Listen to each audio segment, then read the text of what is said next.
Deputy Prime Minister Teo Chee Hean, Chairman PSC Mr. Eddie Teo, Mr. Peter Ong, Head of the Civil Service, distinguished guests, ladies and gentlemen. I'm very happy to attend the Administrative Service promotion ceremony and dinner again. I was supposed to come last year, but then I had my prostate operation and put it off.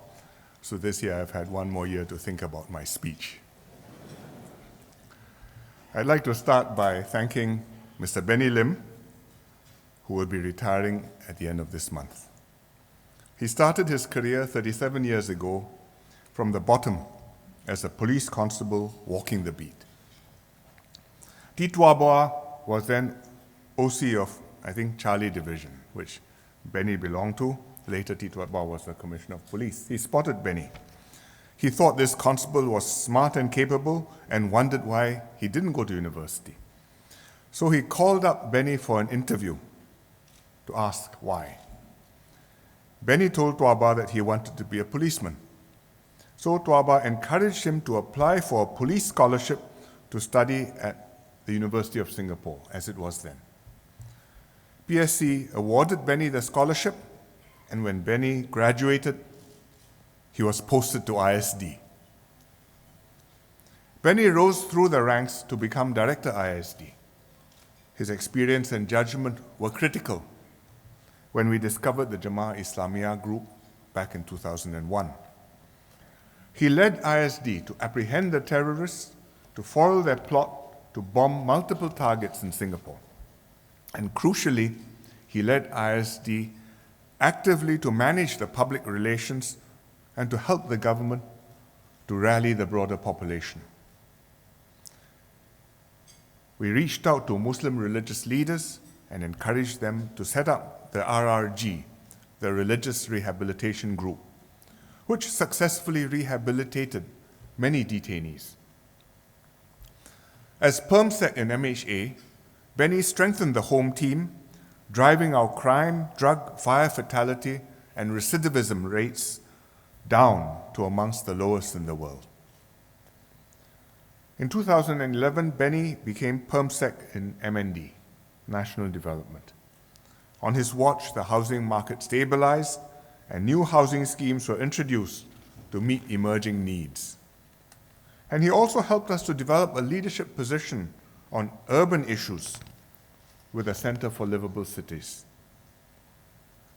Concurrently, Benny was the Permanent Secretary for PMO. He drove efforts in engaging Singaporeans, and he led our Singapore Conversation and the SG50 Future of Us exhibition. Benny is respected and loved as a leader. We will miss him, and the ministers in particular will miss his political acumen, his strong heart, and his clear mind. So thank you, Benny, for your valuable contributions, and we wish you all the best for your future.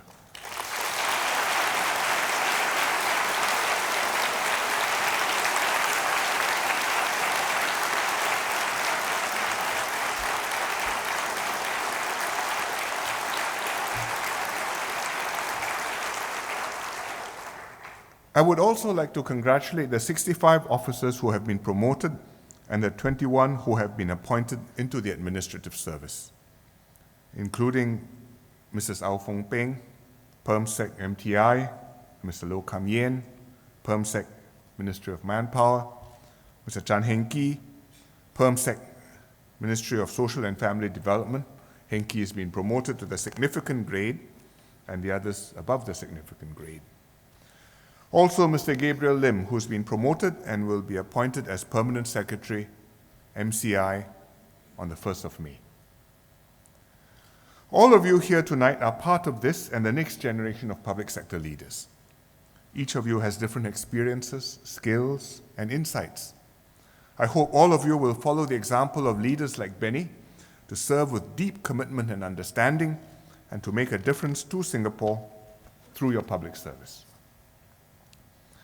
The Admin Service Dinner is an opportunity for me to speak to you on broader issues that concern Singapore and the public service. Tonight, I'd like to speak about politics and policies. You notice I put politics first. And politics goes first because I'd like to talk about how good politics and good policies must go together, and secondly, on how civil servants and their political leadership can work together for the good of Singapore. In Singapore, we often think of policies as the real purpose of governance, while politics is merely something messy, the sometimes messy means of choosing a government. And that the ministers live in the land of politics, the civil servants live in the land of policies, and when you cross the border between the two, there's a rigorous checkpoint, you're frisked as you enter a different country. But government is not so clear-cut and simple, because life is not so clear-cut and simple. Policy and politics cannot be separated so neatly and absolutely, because policies do not exist in a vacuum. They start with a political objective. In a democracy with Singapore, policies start with the electorate. What are the people's aspirations? Then you have political parties, they reflect these aspirations and put forward their goals and programs when they compete in elections. And then voters elect the party whose programs, track record, and character best meet their aspirations and win their confidence. Then that party forms the government and produces a political leadership. And the political leadership sets the overall direction for the country and works with the civil service to design policies and to implement them. So policies are ultimately derived from the mandate of the elected government and are based on its political goals and programs. It's also worth remembering that the fact that we have created a good civil service, high quality, clean, effective, efficient, properly rewarded and paid, focused on producing good policies, is not a given, is not something that just happened from the beginning. We decided to have such a civil service, and that decision is itself a political one, and a policy to be implemented following from that. So if the politics is not right, in the long term, a good civil service itself will be in jeopardy, despite the safeguards we have, such as the PSC or the elected president. Therefore, for the system to provide stable, consistent, good outcomes over the long term, politics and policy have to fit closely together. And if either one goes wrong, the system may well malfunction.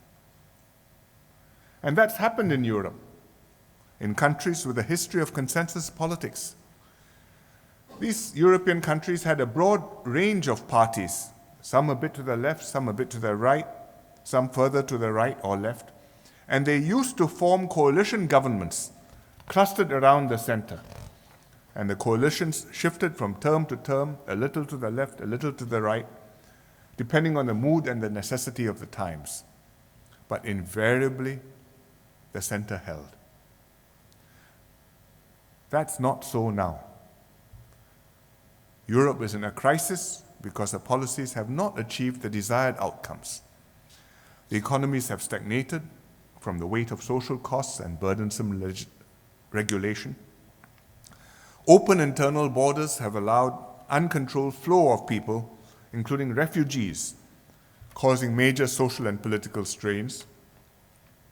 The EU is facing unresolved problems reconciling national and EU politics, national and EU policies. So people have lost confidence, not just in individual politicians or particular political parties, but in the whole system and the entire political class. The moderate parties are losing ground, and you see extreme and breakaway parties gaining support.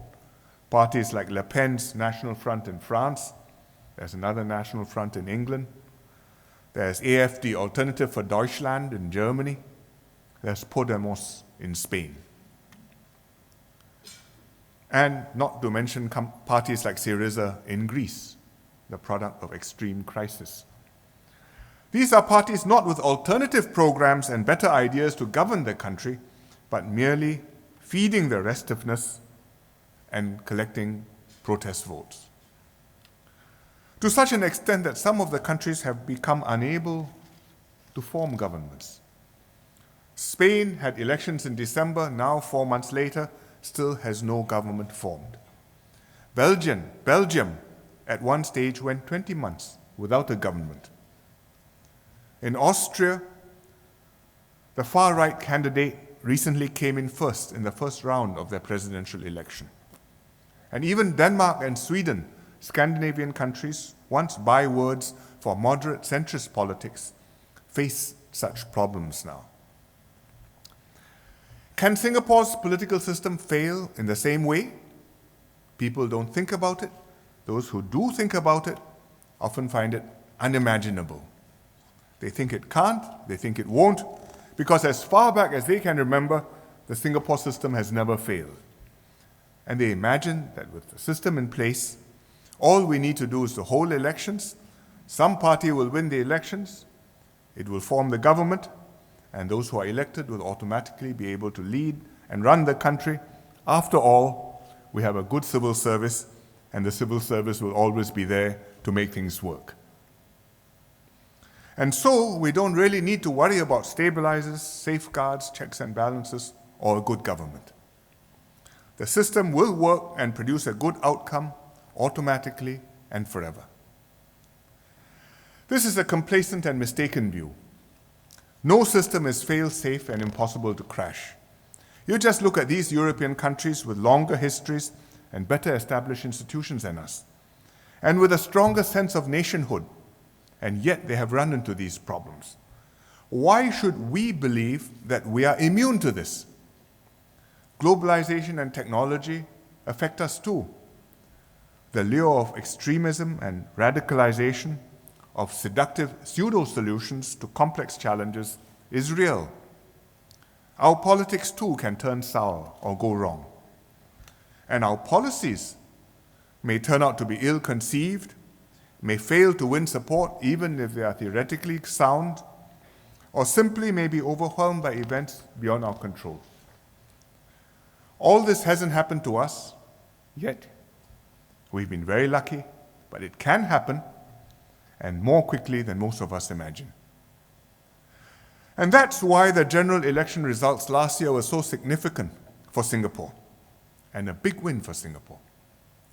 Because after the 2011 general election, many people were watching to see which way Singapore would go.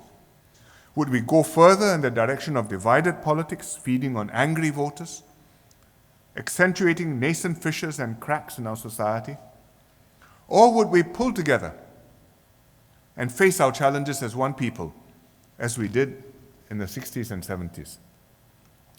Singapore was at a critical choice point in the SG 50 year, and Singaporeans made a decisive choice and scored a huge win for Singapore.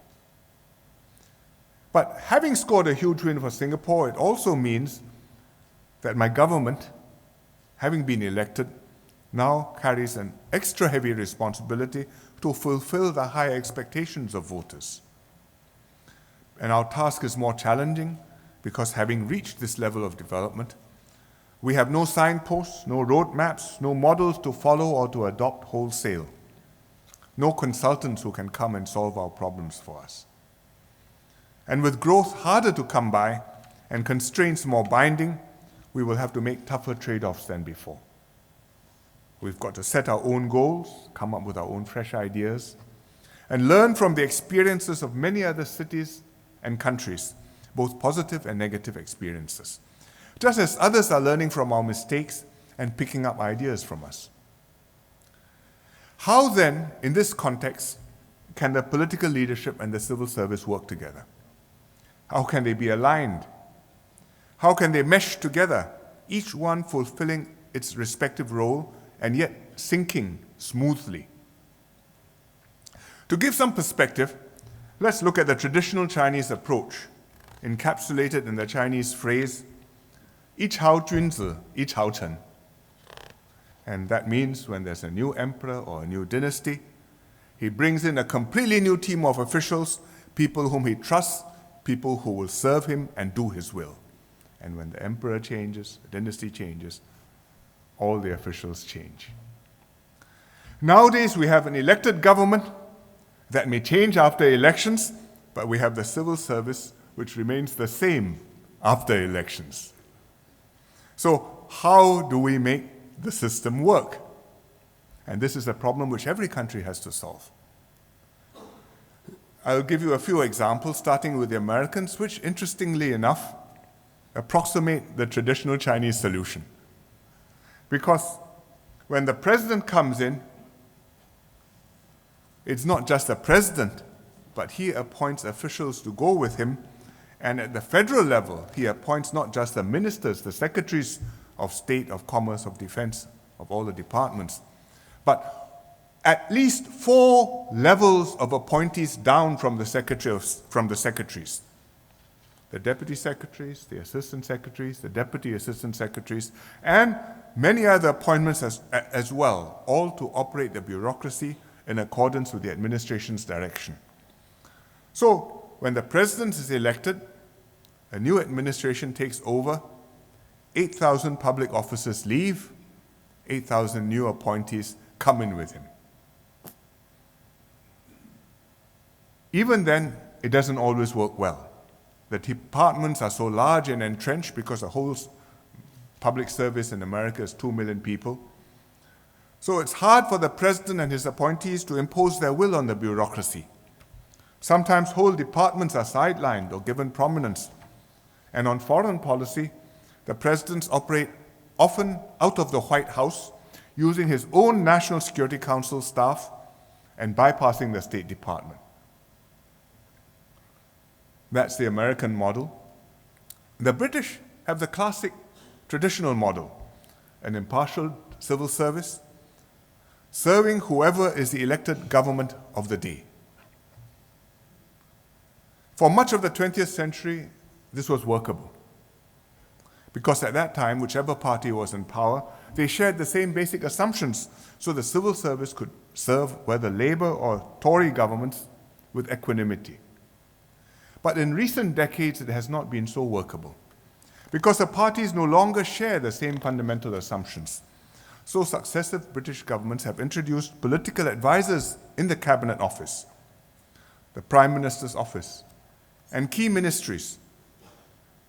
Officials, advisors whom the PM and his senior colleagues could rely upon to develop and implement their policy goals, their political goals, and help them to get re-elected. So, you've heard of Yes Minister and Yes Prime Minister. If you haven't, you should be educated soon. These are old movies, first telecast more than 30 years ago, and they're uproarious comedy, especially for civil servants. But it is actually no laughing matter, because since then, the need for gear meshing between the ministers and the civil service has increased. And now, the British cabinet has almost 100 special advisors. Furthermore, within the civil service proper, it's not so easy for the British civil servants to serve successive masters with very different priorities and policies. So last year they had general elections. In the run-up to those general elections, the British civil service had to form 2 teams in the ministries, one serving the current government, the Conservative and Lib Dem coalition, the other working with Labour, the shadow ministers, to prepare alternative policies in case Labour wins the elections. So, what they have found necessary is not what we have chosen to do. Then, if you want a contrast, look at the PRC arrangement. It's not a democracy, but they have this same issue. How do you go from political objectives to policy outcomes? And their solution is politics is in command. The Communist Party permeates the whole government. It goes all the way down to the village, to the factory floor, every military unit. If you are senior in the party, you are senior in the system. And at every level, there's a party secretary, and the party secretary calls the shots. The 书记, 党委书记. So you have a government leader, he's always a second in command. He may be the mayor, he may be the governor, he may be the general, in which case you have a political advisor. You may be a minister. But it doesn't matter. The party is in charge. At the pinnacle, there's the general secretary of the party, who is the head of the country. And the key decisions are made in party committees, what they now call 领导小组, small leadership groups, rather than in the apparatus of the State Council. So these are, for comparison, 3 foreign solutions. What's our solution? In form, ours is a British system. We have elected political leaders supported by a non-partisan civil service. But how do the two mesh together? We have the same problem of coordination as other countries, but we don't have, nor do we want, multiple levels of political advisors and political appointees. And we certainly do not have political party secretaries all over the place. And yet our system with 2 clear streams, political leaders on one side and civil servants on the other, has generally worked quite well. Why have we been able to do so? I think one important reason is because both political leaders and civil servants, particularly at the senior levels, share the same fundamental values and goals that guide their thinking and motivate them to pull in the same direction. Values like meritocracy, clean government, multiracialism, inclusive development, economic growth. We also share major unspoken beliefs that Singapore must survive in a harsh world and no one owes us a living. That an outstanding government is a vital competitive advantage for us. That Singapore has to be exceptional to thrive. These are values and attitudes that serve our national interests. They go beyond the narrow party political concerns of the government. They don't represent the vested bureaucratic interests of the civil service either. They are principles and values that this government believes in and expresses through the policies we push for, which policies the civil servants also believe in, and which a vast majority of Singaporeans have voted for time and time again. We started off very much like this in 1965 during the founding years. Political leaders and civil servants were cut from the same cloth. Many were close personal friends. They had come through the Japanese occupation and lived through the same crucial years of merger, race riots, and separation. They had a complete identity of mission to build a nation from scratch. So it's not surprising that some civil servants became ministers like Mr. Hon Swee Sen and Mr. Hau Yun Chong. Indeed, Hon Swee Sen, who was Permsec Finance and Chairman EDB before he became a minister, was a tremendous talent spotter. Mr. Goh Chok Tong, Mr. Dhanabalan, and many more had worked with him as young men and were proposed by him to enter politics. Mr. Hau Yun Chong, even when he was Permsec PMO, would informally tell the Prime Minister, Mr. Lee Kuan Yew, of civil servants who he believed had political potential, and some of them were fielded. And these Permsecs and senior civil servants saw no contradictions in their roles at all. For that was a generation when politics was on hold. The Barisan Socialists had abdicated parliament in 1966. The PAP was absolutely dominant for 15 years. It held every seat in parliament. And the country put party politics aside and focused all its energies on survival and nation building. Had we not done that, we might well have ended up with no country, and at least not one we would all be proud to call home. Today, Singapore is in a different phase. We have a new generation of Singaporeans, post-independence, born into growth and prosperity, with more diverse experiences and interests, wanting their views to be heard, their ideas to be tried, and prepared to experiment. Politics is no longer dormant. The PAP is still in a very strong position, but the opposition has more fertile ground to till and is constantly active. Elections are fiercely contested, and it is not clear on nomination day who will form the government. The political leadership and the civil service have to work hand in hand in this new environment, with each understanding its respective role. So what is it which enables our system to work under these circumstances? I think the basics have not changed. The political leadership and the civil servants must still share major beliefs, values, and ideals. These are fundamentals which, if a civil servant disagrees with them, doesn't accept them, I think it would be very hard for him or her to be effective. But we have now to be clearer about the different roles of the ministers and the civil service. The ministers look after the politics. They sense the ground, they decide the direction the country will take, they sell the policies to the public, make them work. At the same time, the minister must also master his ministry and the policies he is responsible for. He is not a non-executive chairman. There's a double negative, so listen carefully. He is not a non-executive chairman. One presiding passively over an organization that runs fine without him while he busies himself with political affairs. He has to be hands-on, articulating a clear strategy for his ministry to achieve the needs and aspirations of the people, making sure his PermSec does a good job, implementing the policy and operating the ministry, helping the PermSec to do that. And he has to provide political guidance to the civil servants to deliver the results.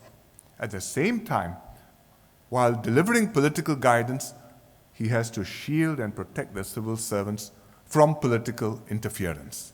And he must not involve them in political activities. On the civil service side, your primary responsibility is policy.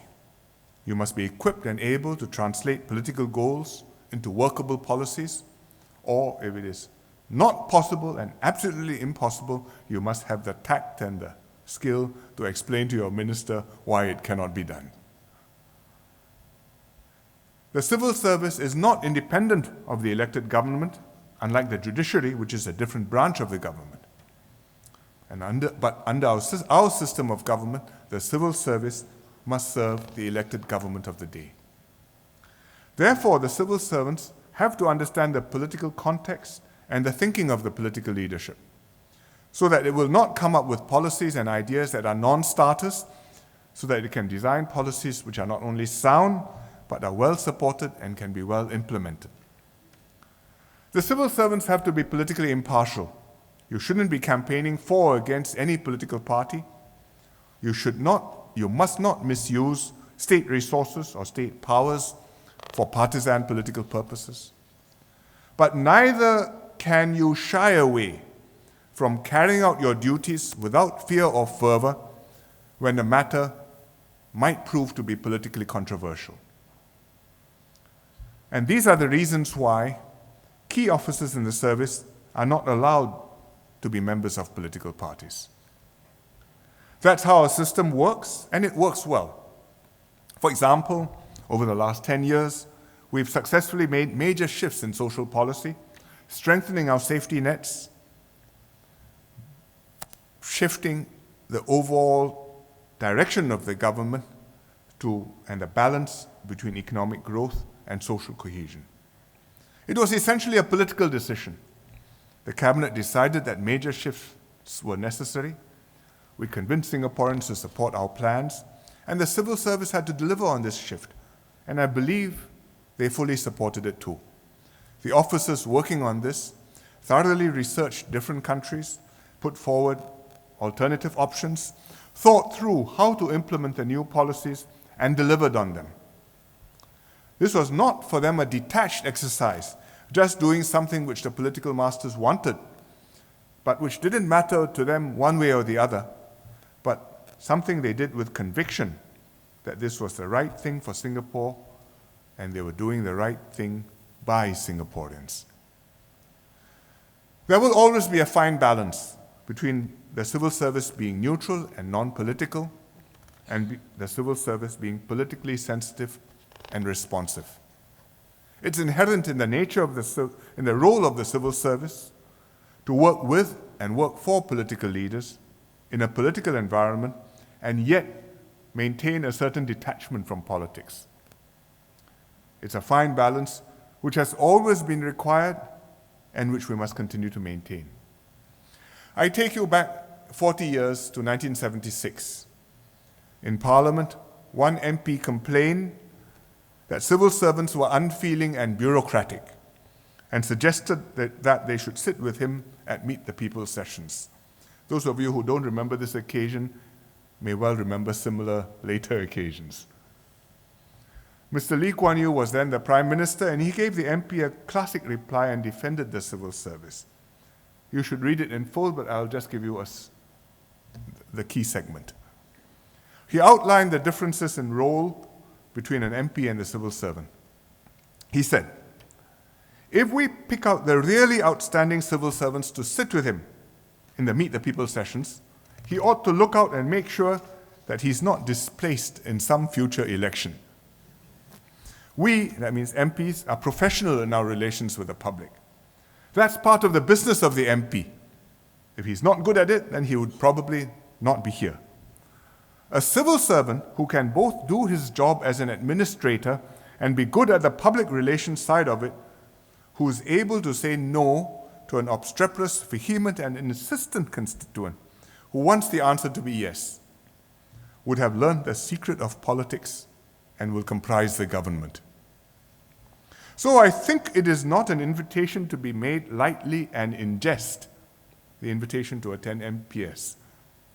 Perhaps if the member of Katong knows how to keep his constituents happy, whilst having to say no to them in the politest of terms, he should patent the secret, hide it away in a file, and never show it to a good civil servant. But in fact, the government is open to ideas and did adopt the MP for Katong's suggestion. This was Mr. Joe Concesio, despite the risk this posed to MPs' rice bowls. So nowadays, we do have civil servants attending MPS sessions as part of their milestone development courses to observe and understand the issues MPs deal with. And we do post civil servants to the front line, to CDCs, even to the unions, occasionally to deal with obstreperous, vehement, and insistent members of the public, and if necessary, to say no to them in the politest of terms. And if we find someone who has both a policy aptitude and the political touch, we do invite them to join the party, and we field them in elections. Singapore is currently in a sweet spot. Our politics and policies have worked constructively together. The formula has delivered results for us, not just for one election term, but over the long term. It's a unique position to be in, and by international standards, is not at all normal. In fact, is highly abnormal.